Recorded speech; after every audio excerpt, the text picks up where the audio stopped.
اللهم صل على سيدنا محمد يا رب صل وسلم دائما أبدا على حبيبي. ودو لو تدہن فیدہنون سورہ قلم کے اندر آتا ہے کہ یہ لوگ یہ چاہتے ہیں کہ اگر کچھ نرمی آپ اختیار کریں تو کچھ نرمی ہم اختیار کر لیں گے. یا جو سودے بازی کی پیشکش کی گئی اس پر جو پوری صورت اتری ہے وہ قل یا ایھا الکافرون لا اعبد ما تعبدون ولا انتم عابدون ما اعبد ولا انا عابد ما عبدتم ولا انتم عابدون ما اعبد لكم دینکم ولی دین. ایک پیشکش یہ آئی تھی کہ ایک سال بتوں کی پوجا ہو جائے اور ایک سال اللہ کی عبادت ہو جائے مل جل کر. قریش نے کہا کہ ایک سال آپ ہمارے ساتھ مل کر بتوں کو پوج لیا کریں, اگلے سال ہم آپ کے ساتھ مل کر آپ کے خدا کی عبادت کر لیا کریں گے. یہ ایک درمیانی شکل ان لوگوں نے پیش کی. تو حضور اکرم صلی اللہ علیہ وسلم کو اللہ جل شانہ نے کہا کہ آپ ان کو واضح طور پر بتا دیجئے کہ یہ چیز کسی صورت قابل قبول نہیں ہوگی. یہ بات یاد رکھیے گا کہ انبیاء, صحابہ اور ان کے ورثاء, ان کے ذمے ایک بہت بڑی چیز یہ ہے کہ دین کو خالص رکھیں گے. دین میں کسی ایسی چیز, کسی بھی قیمت پر کسی ایسی چیز کو ملایا نہیں جائے گا کہ جس کے نتیجے میں اگلی نسلوں کو اور مسلمانوں کے سامنے دین کی حقیقی شکل مسخ ہو کے رہ جائے, پتہ نہ چلے کہ اصل دین کیا ہے. آج پوری دنیا کا مسلمانوں سے مطالبہ ہے کہ یہ جو انٹرفیتھ اور مختلف طریقوں کے ساتھ جو موضوعات کے تحت کام چل رہے ہوتے ہیں, اس کے دو پہلو ہو سکتے ہیں. ایک پہلو تو یہ ہے کہ کوئی بھی دو ادیان, کوئی سے دو مذاہب پرامن طریقے کے ساتھ کیسے رہ سکتے ہیں. جیسے ایک ملک کے اندر ایک سے زیادہ مذاہب ہوتے ہیں بعض اوقات, تو جو پیسفل کو ایگزسٹنس جس کو کہتے ہیں وہ تو ایک الگ چیز ہے.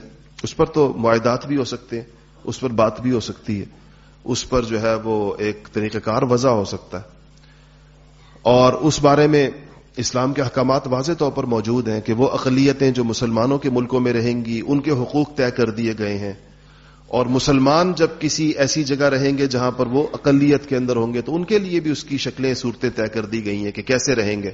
یہ تو ایک الگ چیز ہے, اس پر تو گفتگو بھی ہو سکتی ہے, بات ہو سکتی ہے, قانون سازی ہو سکتی ہے, معاہدات ہو سکتے ہیں اور ہوتے رہتے ہیں. ایک یہ ہے کہ مسلمانوں سے یہ مطالبہ کرنا کہ وہ اپنے دین کے احکامات کے اندر تبدیلی کریں اور اپنے دین کو اس دنیا کے رسم و رواج کے مطابق بنانے کی کوشش کریں. اس کے لیے جو ایک لفظ ہمارے ہاں انتہائی مس یوز ہوتا ہے وہ ہے لفظ اجتہاد. ہمارے جو لوگ دین سے نہیں واقف ان کا خیال یہ ہے کہ ان کو اصل میں لفظ اجتہاد کا مطلب یہ سمجھتے ہیں کہ اجتہاد کا مطلب ہوتا ہے اسلام میں رد و بدل کرنا. تو ان کا خیال یہ ہے کہ بہت ساری چیزیں ایسی ہیں کہ اگر اس کو رد و بدل کر دیا جائے تو اسلام کے لیے بھی آسانی پیدا ہو جائے گی, مسلمانوں کے لیے بھی آسانی پیدا ہو جائے گی. یہ اجتہاد سے ان لوگوں کی ناواقفیت کی وجہ ہے. انہیں پتہ نہیں کہ اجتہاد کہتے کس کو, اور اجتہاد کا دائرہ کار کیا ہے, اجتہاد کا سکوپ کیا ہے, اجتہاد کن چیزوں میں ہوتا ہے اور کس حد تک مجتہدین کو جانے کی اجازت ہے. پھر مجتہد کون ہوتا ہے, اجتہاد کر کون سکتا ہے, کس کو اس بات کا اختیار کن لوگوں کے پاس ہے جو اجتہاد کریں گے. میں نے دیکھا ہے کہ آج کل سب سے زیادہ شوق اجتہاد کا لوگوں کو ہوتا ہے, اور ان کا خیال یہ ہے کہ مولویوں نے کوئی اجتہاد کا دروازہ بند کیا ہوا ہے, غور و فکر کا دروازہ بند کیا ہوا ہے, اور بس یہ کسی لکیر کو پیٹ رہے ہیں. حالانکہ اسلام کو جو ہے اسلام کے ایک نئے ورژن کی, ایک نئے ایڈیشن کی ضرورت ہے, جس کا مطلب یہ ہے. اور وہ بعض لوگوں نے تو یہ تجویز پیش کی ہے کہ یہ کام پارلیمنٹ کے حوالے کر دیا جائے کہ وہ اسلام میں اجتہاد کرے اور نیا اسلام کا ایک نیا ورژن پیش کرے. اور یہ بڑے سنجیدہ لوگوں کی تجویز ہے, میں اگر آپ ان کو جانتے ہو تو آپ اس سے اندازہ لگائیں کہ اگر آپ کے اس نظام کے پھر ماشاءاللہ جیسے آپ کے سینٹ کا الیکشن ہوا گزشتہ دنوں, پھر ایسے آپ کا اجتہاد ہوگا اسلام میں, اور یہی لوگ کریں گے جن کے ضمیر کی بولیاں جو ہے بازار میں لگائی جاتی ہیں, جن کو سبزی منڈی کی چیزوں کی طرح خریدا اور بیچا جاتا ہے. جیسے ٹماٹر بکتے ہیں, جیسے گوبھی اور آلو بکتے ہیں, ایسے یہ بھی بکتے ہیں. تو یہ اسلام کا اجتہاد, اسلام کے احکامات میں یہ طے کریں گے کہ مسلمان کہ جو نبیوں کا منصب ہے, انبیاء علیہ الصلوۃ والسلام, اور اس کے بعد مجتہدین علماء جس کام کو کرتے.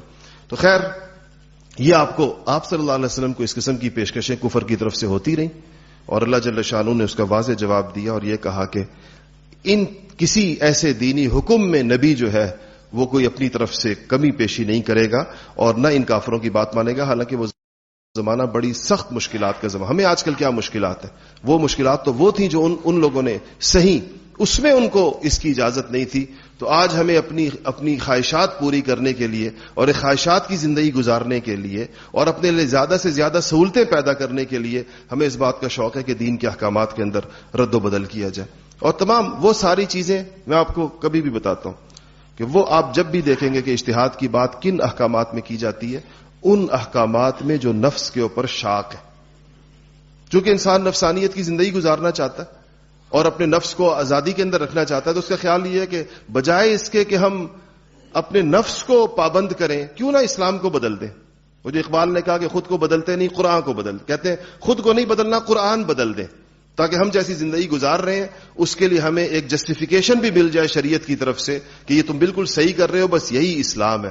اور ایسے محققین اور ایسے ریفارمرز لوگوں کو پسند بھی بہت آتے ہیں جو آ کر ہمیں یہ سند دے دیں کہ ہماری یہ جو زندگی کی ترتیب ہے جیسے ہم چل رہے ہیں یہ بالکل درست ہے. اسلام کا مطالبہ بھی یہی ہے تاکہ ہمیں ایک اطمینان حاصل ہو جائے. اور کبھی کبھی جو انسان کا ضمیر اس کو ملامت کرتا ہے کہ میں دین پر نہیں چل رہا، اس ملامت سے جان چھوٹ جائے اور بندہ سمجھے کہ یہی میرا دین ہے اور یہی طریقہ کار ہے. یہ پچھلی امتوں میں بیان ہی ایسے ہوا اور یہ ان کے علماء کی بدبختی تھی کہ وہ اپنی عوام کو یہ سہولت فراہم کرتے رہے.